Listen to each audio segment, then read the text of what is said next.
punainen pallero ilmestyy oikeaan yläkulmaan. Tallenne on fiksu nimetä, että se, jos varsinkin samassa tämmöisessä virtuaalisessa huoneessa paljon tekee tallenteita, niin kyllä ne on helpommin käsiteltävissä, kun niillä on fiksut nimet, että mitä asia koskee, mitä siinäkin tallenteessa on sitten käsitelty. Nyt tuli Mattikin linjoille just sopivasti, kun pistin tallennuksen päälle, niin heti sitten. Mutta hyvä, Mattikin kerkesi tähän alkuun. Mattikin voit vastailla tuossa pikaisesti polleihin, mitä on pistänyt tuo, että kuinka tuttu Adobe Connect sinulle on ja mikä huolestuttaa verkkototeutusten järjestämisessä, niin hetken pysy vielä tässä näkymässä, missä nämä pollit ja agendat on. Eli Webinar in a Box on meidän markkinointikampanja, ja Webinar in a Boxin idea meillä on se, että totta kai tarjoamme Adobe Connect verkkokokousjärjestelmää, tehokasta ja monipuolista, millä pystyy toteuttamaan monenlaisia toteutuksia, mutta se, että haluamme tuoda myös ilmi sitä, että totta kai pyöritämme suomenkielisiä tukipalveluita, että aina saa suomeksi helposti ja nopeasti tukea Adobe Connectin käyttöön. Ja se just, että jos ensimmäistä kertaa on järjestämässä webinaaria, isoa markkinointitapahtumaa verkossa, niin haluamme olla apuna siinä. Ensimmäisessä toteutuksessa voidaan katsoa yhdessä, että mitä työkaluja sitä kannattaisi käyttää ja totta kai koulutamme kaikki esiintyjät ja testaamme yhteydet, että kaikki sitten toimii siinä tärkeässä tapahtumassa, mikä on tulossa. Ja sinne vastailtiinkin jo. Olen järjestänyt kokouksia. Eli Matille ja Tommille on tuttua. Adobe Connect-käyttäjät Suomi Facebook-sivu kannattaa ihmeessä vierailla ja liittyä sinne, tykätä siitä, niin saapi tietoa Adobe Connectiin liittyvistä asioista. Ja Adobe Connect-käyttöopaskin sitten on tuolla meidän sivuilla saatavissa. Mutta mennäänpäs, vaihdan tuosta näkymiin minä saan valmisteltua näitä eri työkaluja ja materiaaleja valmiiksi. Risto Korhonen on tänään reissussa, minä olen Miska Riekkinen, Ilona IT. Ja tuossa on nyt meidän molempien yhteystiedot, että molemmat autamme Adobe Connectin käytössä. Seuraavaksi tuosta. Ja Webinar in a Box-kampanja, se on ihan, me kuulumme Connect Innovationiin, pohjoismaiset yhteistyökumppanit, jälleenmyyjät ollaan Connect Innovationissa. Adobe Connect on verkkokokousjärjestelmä, joka venyy ja paukkuu monenlaiseen käyttöön, totta kai verkkokokouksiin, mutta se, että varsinkin nyt lähiaikoina nuo webinaarit, erilaiset markkinointitapahtumat, niin ovat lisääntymään päin ja sitten totta kai tapahtumiakin saadaan verkkoon Adobe Connectin avulla ja siinä minä osaan auttaa todella hyvin. Itse asiassa kävin Outokummussa ammattitutkinnon esitystekniikasta, tarkoittaa, että ääni- ja valotekniikka halusi enemmänkin tarkentaa, että tuo äänitekniikka on lähellä sydäntä, että miksailen bändejä ja näin ollen sitten, jos on tapahtuma, vaikka ollaan siellä auditoriossa, niin siellä on langattomia mikkejä käytössä ja halutaan, että ne samat langattomat mikit kuuluu sillä tilassa sekä verkossa, niin se kyllä onnistuu. Että voin neuvoa, miten ne kytketään, tai sitten jos haluat, että tulen paikan päälle kameroini ja miksereine ja hoidan sen tekniikan teidän puolesta, niin sekin onnistuu. Ja totta kai, niin kuin tästäkin teen tallenteen, niin pystytään tekemään noita totta kai tapahtumasta tallenne, webinaarista tallenne, koulutuksesta tallenne, mutta tähän eihän voi tulla itsekseen ja poistaa chatit ja osallistujan luettelot ja tehdä vaikka opetusvideon tai markkinointivideo. Miksi Adobe Connect? No, tärkeimpiä on se, että Adobe Connectilla järjestettyyn verkkotapahtumaan, tilaisuuteen, kokoukseen on helppo osallistua, koska se ei vaadi ohjelmistoasennuksia. Ja pystyy osallistumaan tableteilla ja älypuhelimilla, mobiililaitteilla, että se on tuolla Android-puolellahan se on siellä Play-kaupassa Adobe Connect-appia, sitten App Storessahan se on iPadilla ja iPhoneilla. Jos et ole vielä testannut, niin kannattaa ehdottomasti testata, että voi osallistua tai parhaassa tapauksessa myös vetää kokouksen. Siinä pystyy ääni- ja kuvayhteyden ottamaan ja esittämään PowerPointia. Ja totta kai osallistujille ilmasta. Se, joka järjestää verkkotapahtuman, niin heillä on Adobe Connect käytössä, mutta ei se osallistujille ei maksa mitään.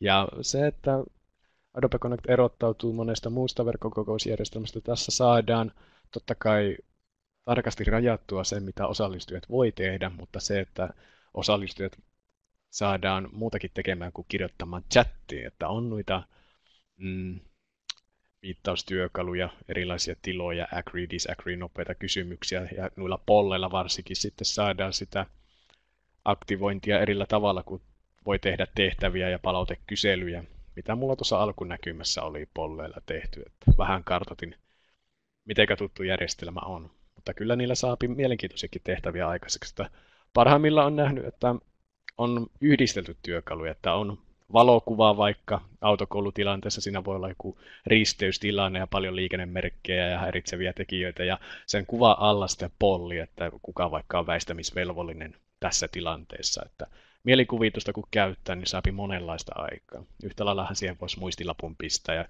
pitkä teksti olisi siinä ja sitten alla polli, kysymys liittyen siihen, jonkunlainen vaikka luetun ymmärtämisen tehtävä.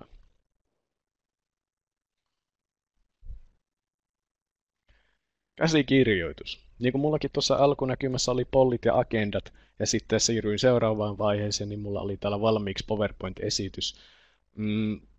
Connectin suurin vahvuus on se, että näitä virtuaalisia huoneita voi etukäteen todella hyvin valmistella. Tänne kun lataa esityksiä, materiaalia, kirjoittaa agendaa ja tietoa muistilappuihin, niin silloin kun lähdet pois täältä virtuaalista huoneesta, kirjoudut pois, niin se materiaali odottaa siinä tilassa, mihinkä jätit sen viime kerralla.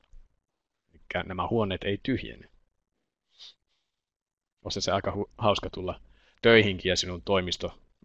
Oma huone olisi aina tyhjä ja siellä rupeaisit aina järjestelemään niitä työkaluja uudestaan ja uudestaan. Että varsinkin toistuvat toteutukset, että itsekin, jos haluan pitää nopeasti Logitech-esittely, niin mulla on siitä varten ihan oma virtuaalinen huone, connect.ilonait.net kautta Logitech, niin siellä mulla on valmiina PowerPoint-kalvot Logitech-esittelyä varten ja muutkin valmistelut asetukset, että mulla on todella nopea tarvittaessa esitellä Logitech-ratkaisuja.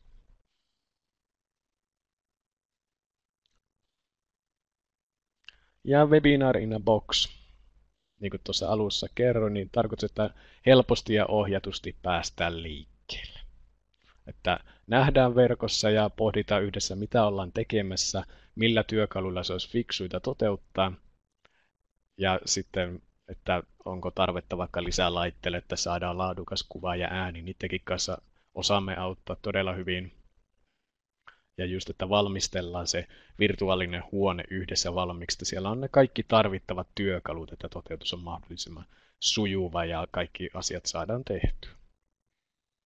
Ja totta kai tärkeää on, että he, jotka esiintyy sitten siinä vaikka siinä tärkeässä webinaarissa, niin ollaan yhdessä katsottu, että miten sinne yhteydet avataan ja varmistetaan se hyvä äänen kuuluvuus ja että kuva näyttää fiksulta.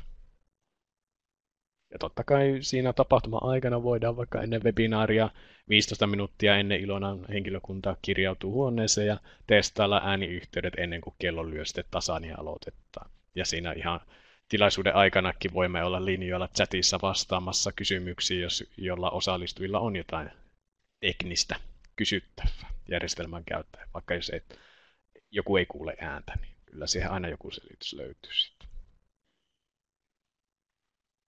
Totta kai verkkokokoukset on hyvä tapa erottautua, että säästetään luontoa. Ei niin paljon tarvitsisi matkustella kuin tavattaisiin verkossa. Että meilläkin päätoimipaikka on Helsingissä, niin meillä on joka perjantai kello 2 on samassa verkko-osoitteessa aina viikkopalaveri. Niin näin se on helppo. Minä olen täältä Kuopion toimistolta. Tällä hetkellä pidän tätä webinaaria. Hyvä tapa erottautua, mutta tässä olikin minun kalvot tällä kertaa. Minäpäs vaihdan lopetusnäkymän näkymiksi, kutsutaan näitä eri vaiheita, minnekä on valmistellut työkaluja. Tässä onkin mulla tietoa totta kai seuraavista webinaareista ja hirveästi totta kai linkkejä, että olen kirjoittanutkin tuommoisen blogin vinkkejä parempaan videokuvan laatuun. Siellä on pari pointtia, mistä on monesti kiinni se, että videokuva ei ole ehkä niin laadukas kuin se voisi olla. mihin haluaisit käyttää verkkokokousta vastaan ihmeessä tuohon polliin ja pistä sähköposti tuohon keskimmäiseen polliin sähköpostiin, niin haluan webinaarin tallentajan materiaalin, niin siihen kun pistät sähköpostin, niin se ei näy kellekään muulle kuin mulle, koska on asetellut tuon työkalun sillesti, niin voin sitten lähettää materiaalit ja tallenteet teille, jos haluatte. Ja Files-työkalu on kätevä. Niin kuin huomaatte, siellä mulla on TVT-koulutusluettelo ja mobiilihallintaopasta, niin sieltä voi jokainen osallistuja ne itselleen ladata. Niin tässä saadaan helposti ja nopeasti tuota materiaaliakin sitten ladattua tai jaettua. YouTube 3.0, se on eSync Trainingin tekemä laajennus Adobe Connectiin, kannattaa tutustua siihen.